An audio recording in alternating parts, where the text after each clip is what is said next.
Hey, I'm so excited. Fit Life Studio is in the house, and we've got Laura here to talk to us about sugar, which is an awesome thing, especially going into this time of year. And so today is Tuesday, it's October 22nd. And Laura, take it away. Thanks. Everybody, first of all, thank you so much for being here. This is the first time I've given a talk like this, so I'm kind of nervous. But I know that I'm amongst all of you, and I know that you're here because the topic interests you, and I appreciate the support. This subject is really near and dear to me because I am a reformed alcoholic. I suffered from it for a number of years, and it just got to the point where it was really affecting all aspects of my life. When I finally quit 5 years ago, I've been sober 5 years, I replaced that with sugar. And sugar wreaks havoc on so many aspects of your lives as well. And I'm here to share what I'm learning because, as some of you may or may not know, I started a nutrition course so that I will be able to help my customers and all of our Fit Life studio people as well. And if you stay to the end of this talk, I have a surprise for you all. So let me ask you this, sugar, have you ever wondered why you feel the way you do after consuming too much sugar? My talk today is about how it affects each of us, and some of my findings may disturb you. The refinement of sugar was invested in as early as the 1300s in India.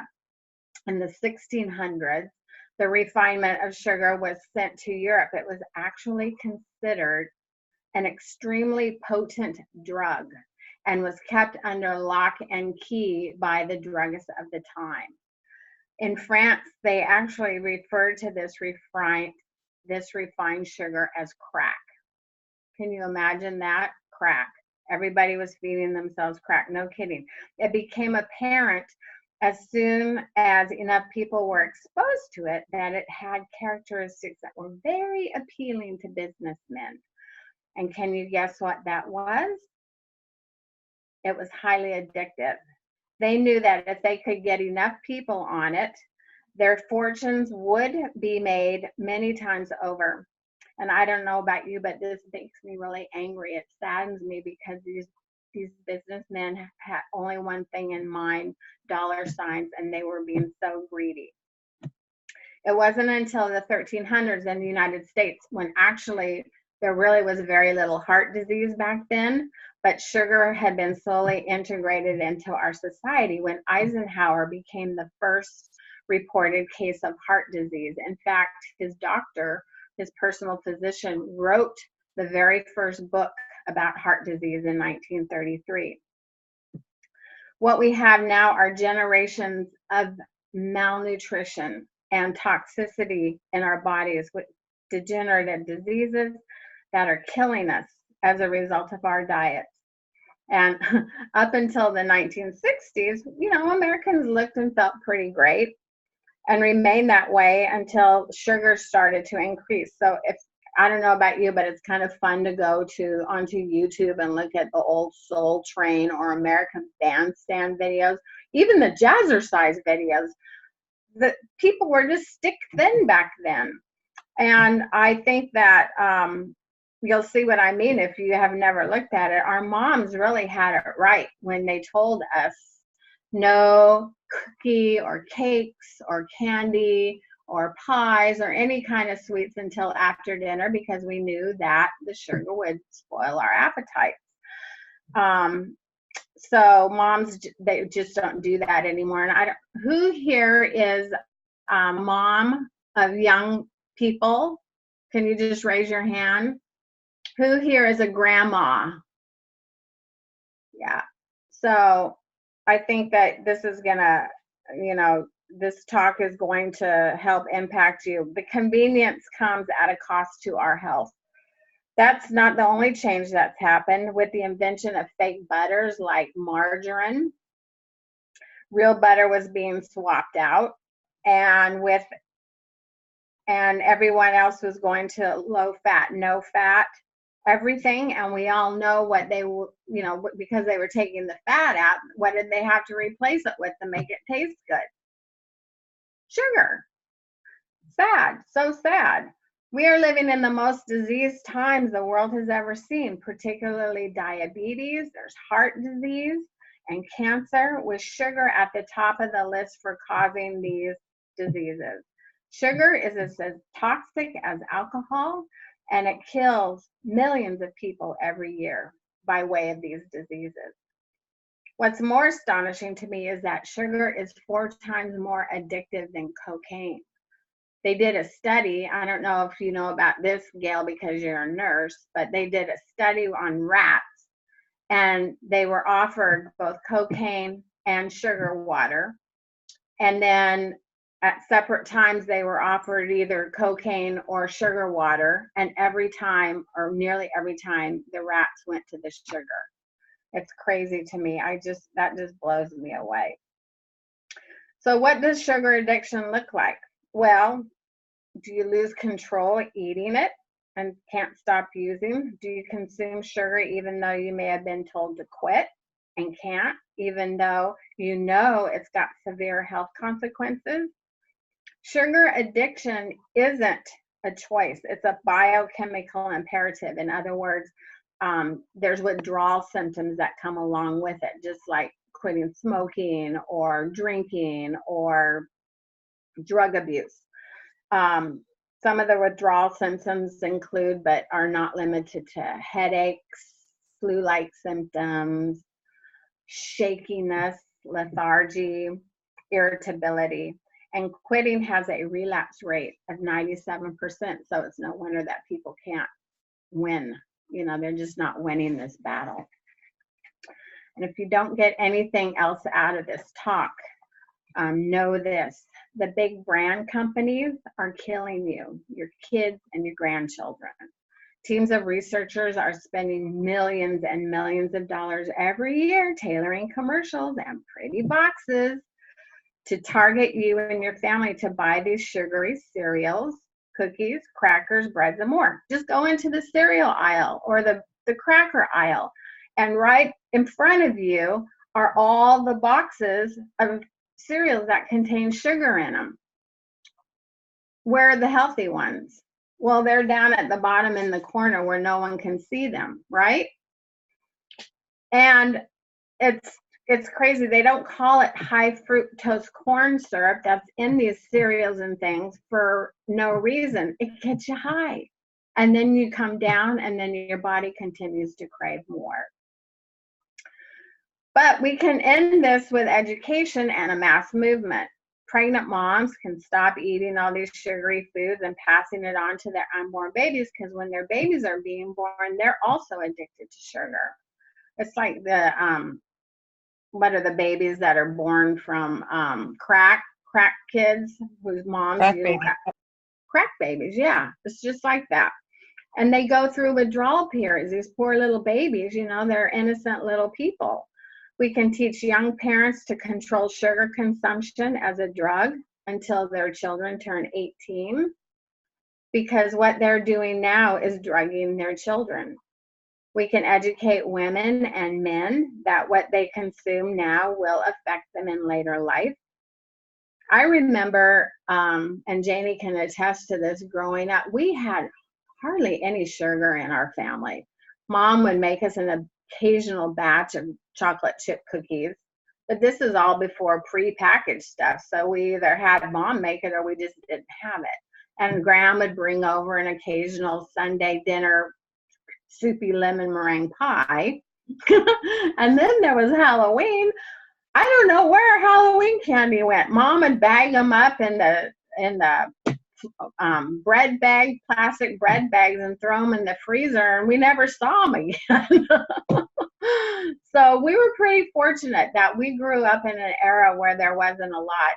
One of the first instant things I remember was drinking instant breakfast or Pop-Tarts. But that was, when we got a little bit older.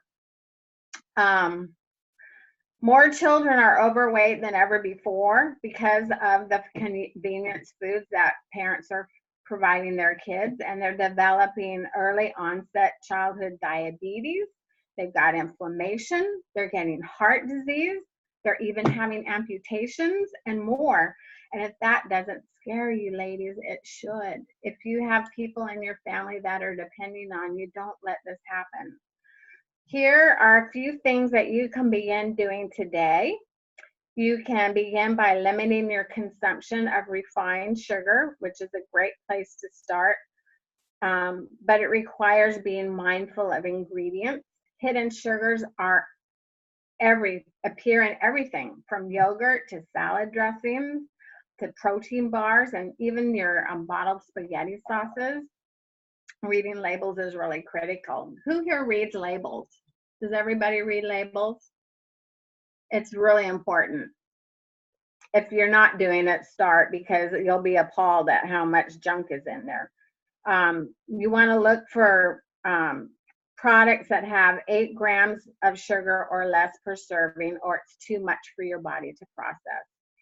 It can't break it down. You want to reduce your sugar consumption by 250 calories per day. That's like 1 Snicker bar if you eat Snickers, couple of cookies, or a Cinnabon. Swap out sodas for water, club soda or seltzer, not the flavored seltzer waters that you can buy that have artificial sweetenings, but you want just plain seltzer or plain club soda. You can add fruit to it, to your water, to make it tastier. You can add a drop of essential oil, as long as the oils you use are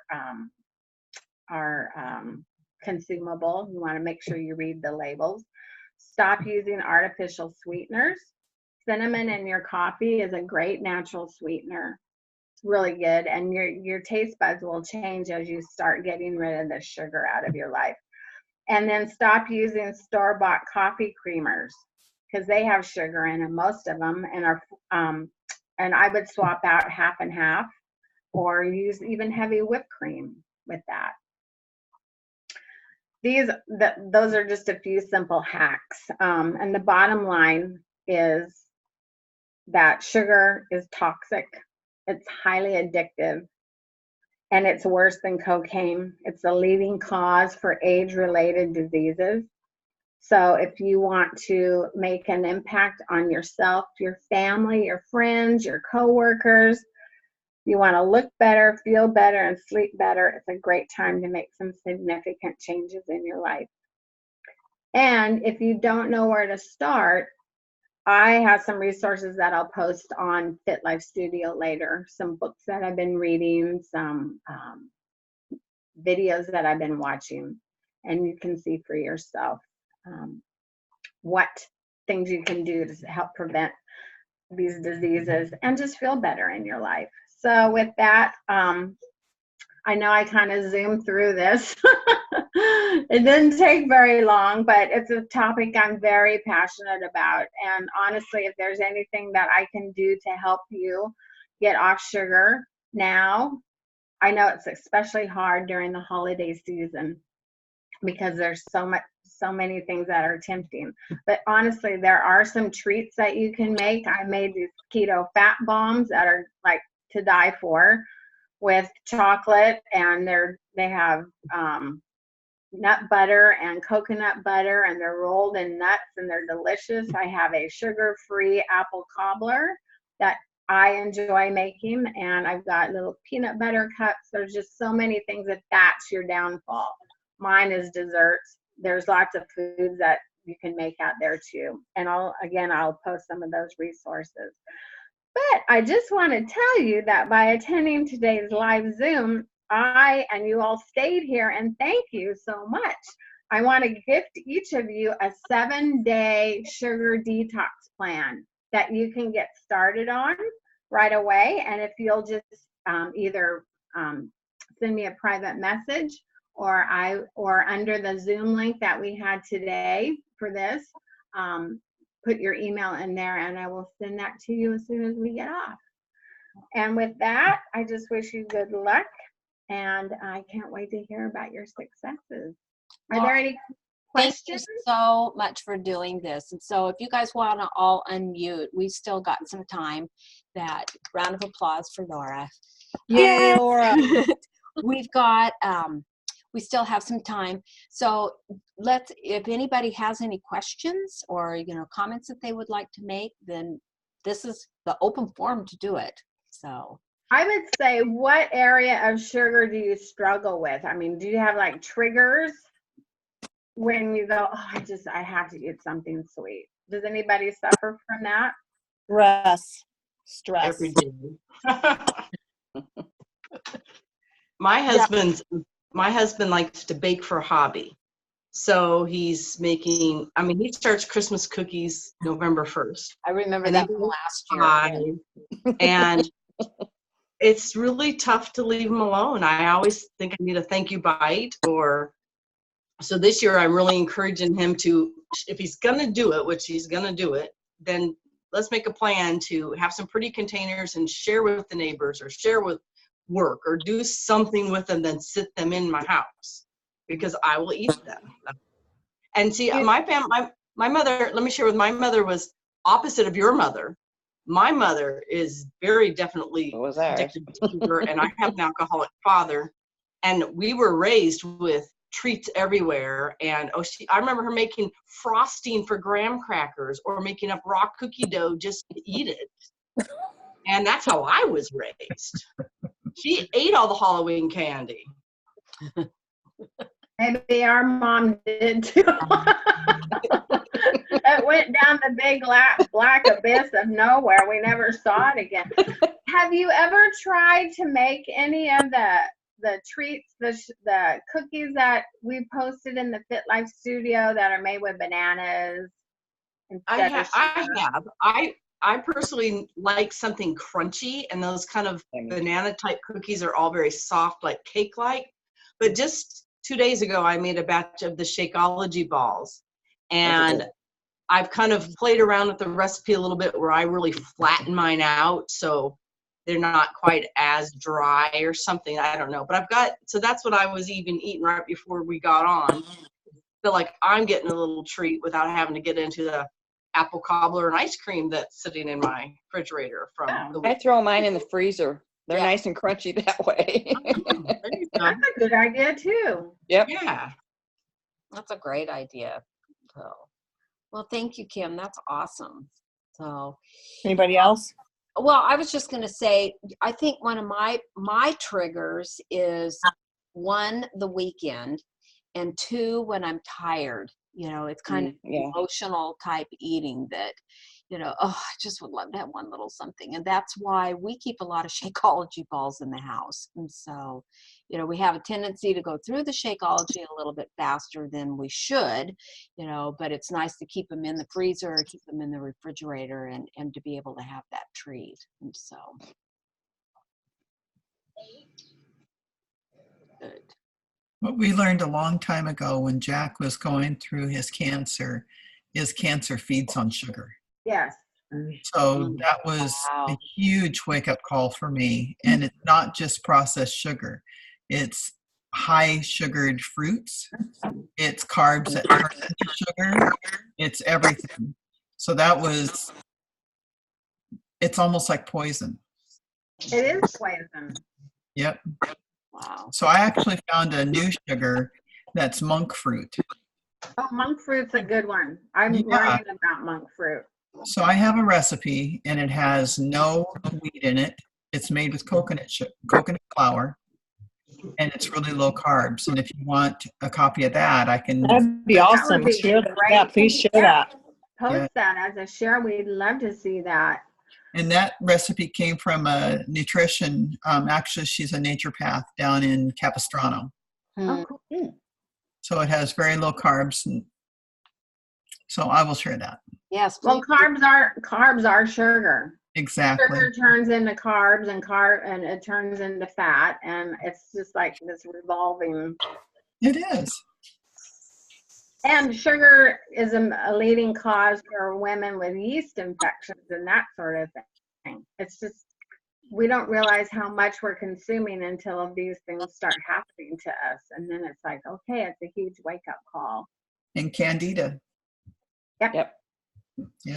You know, and I think some people just don't recognize that, like our mom, for example. I mean, Laura was saying that, you know, we didn't have a lot of that. We never really had pop in the house and that sort of thing. But she has remarried, and the gentleman that she got married to, he loves sugar. He's like your husband, Kim. He loves to bake, and he's constantly making toffee or, you know, whatever. And, you know, mom she just can't keep her hands out of it, which is very unfortunate. But she really suffers with a lot of inflammation in her back. And, you know, I've talked to her. Laura certainly has talked to her, you know, about it. And when she gets off the sugar, or, you know, at least, you know, tapers it down quite a bit, then she does feel better. But I think that, you know, our parents' generation doesn't recognize that.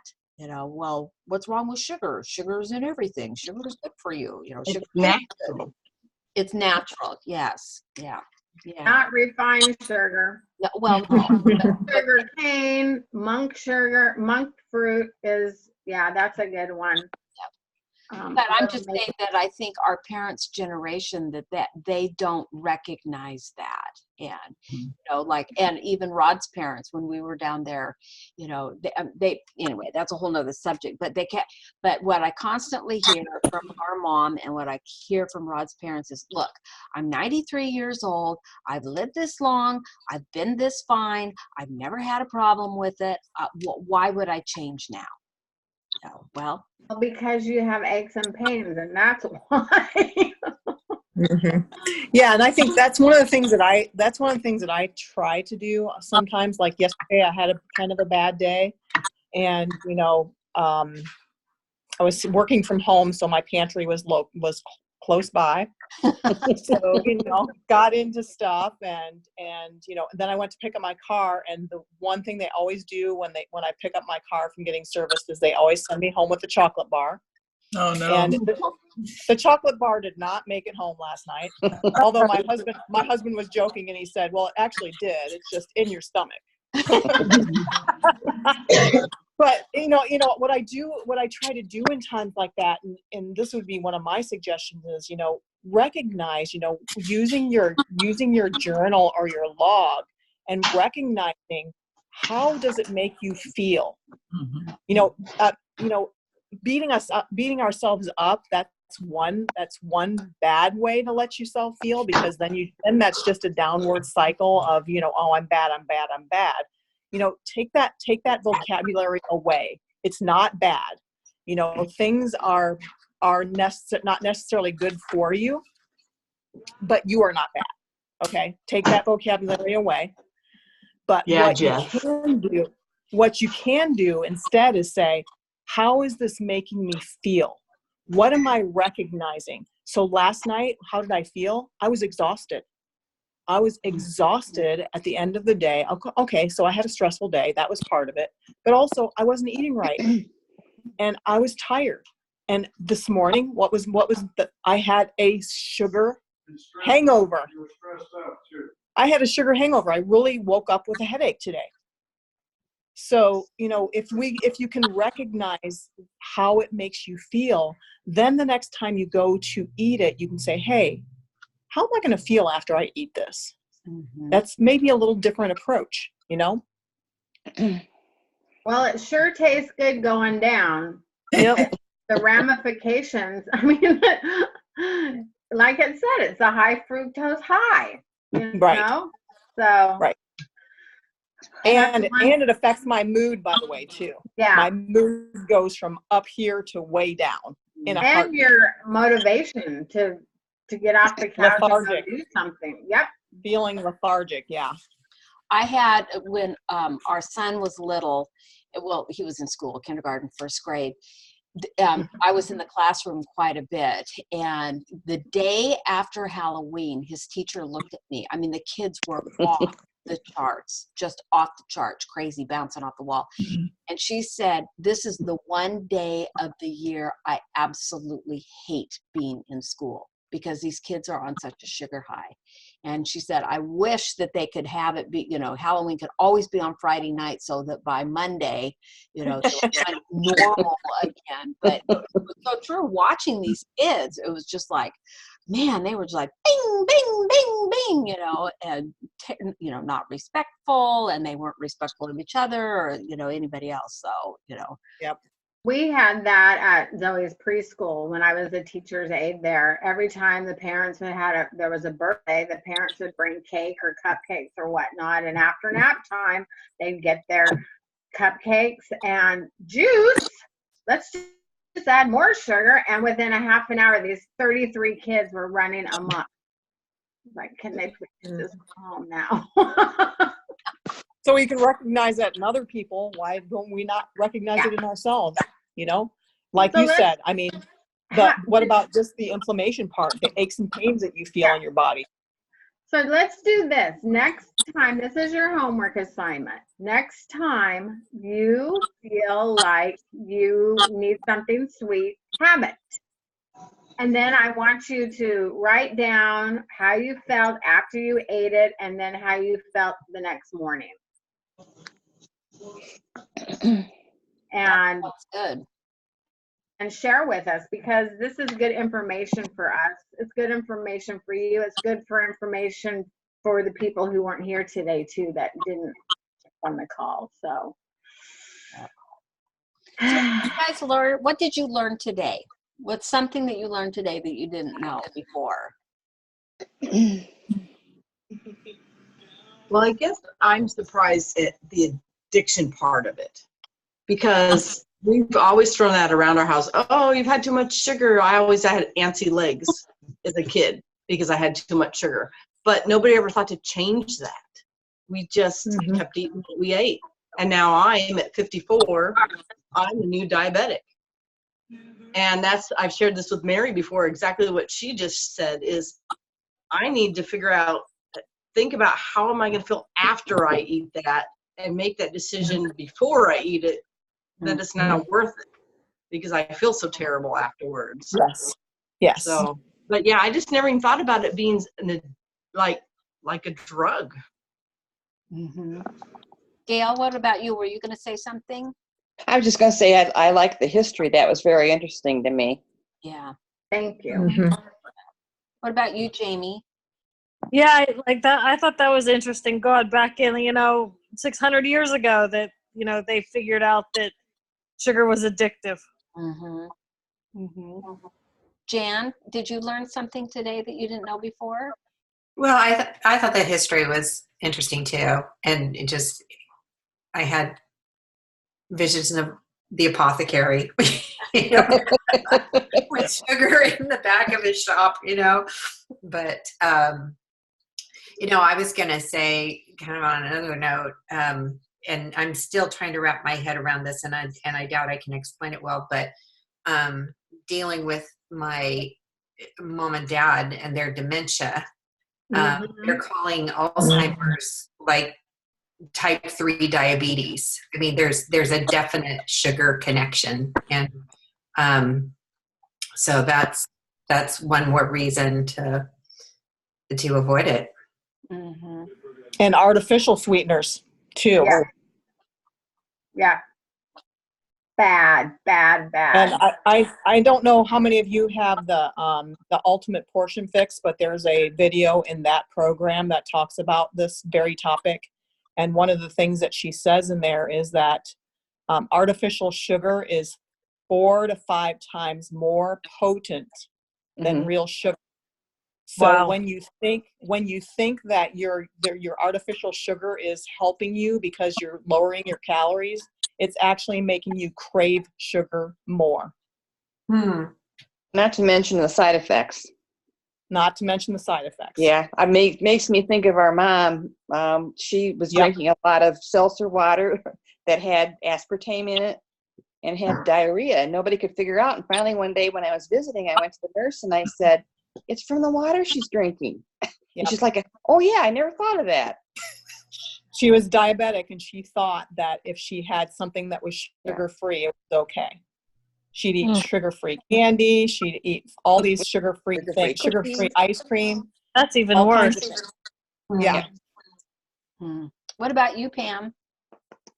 Well, I'm real familiar with the downfalls of sugar and the carbs, and I actually went on a sugar fast, beginning of September, and I haven't had any since. Yay. And Good for you. it's a huge difference. But my dad was alcoholic, so we always had sugar in our house, and that was an interesting learning curve to feel how my body feels without sugar, without the simple carbs. I can do complex carbs, but not simple carbs because it goes straight to sugar. Mhm. And I sleep better at night. But the history that you shared was very good. I really enjoyed that. Yeah. Thank you. So one of the things we might talk about in the future is the different in one of these Zooms is the difference between simple carbohydrates and complex carbohydrates, because that's a very good discussion, and it's very helpful in knowing, because we don't want to eliminate carbohydrates 100% because we need them for fuel. We just need to know which ones are the right ones Right. to eat. Yeah. There you go, Mary. That's a topic you can teach. There you go. We're almost out of time. I just want to again thank everybody for coming. I want to remind you that Jamie will get this recording up, and underneath that, if you will leave your email addresses if you'd like to get a copy of a 7-day sugar detox, I'd be happy to send that out to you tonight. That's awesome, Laura. Thank you. Thank you, Thanks, everyone. Laura. Thank you. Thank you Thanks, ladies, for Laura. jumping on. This was awesome. So, and the other thing I would add to this too is I want you guys to think about, what are some topics that you would enjoy having us, bring to the table, some, questions that you have, or just topics in general. So anyway, so there's no stone unturned. All righty. Well, I think guys we're have going a to get great cut evening. off. So thank you, ladies, and thank you for jumping on board. And thank you, Laura. And we'll talk. You're welcome. Thanks for you, Bye-bye. everybody. Bye-bye, everybody.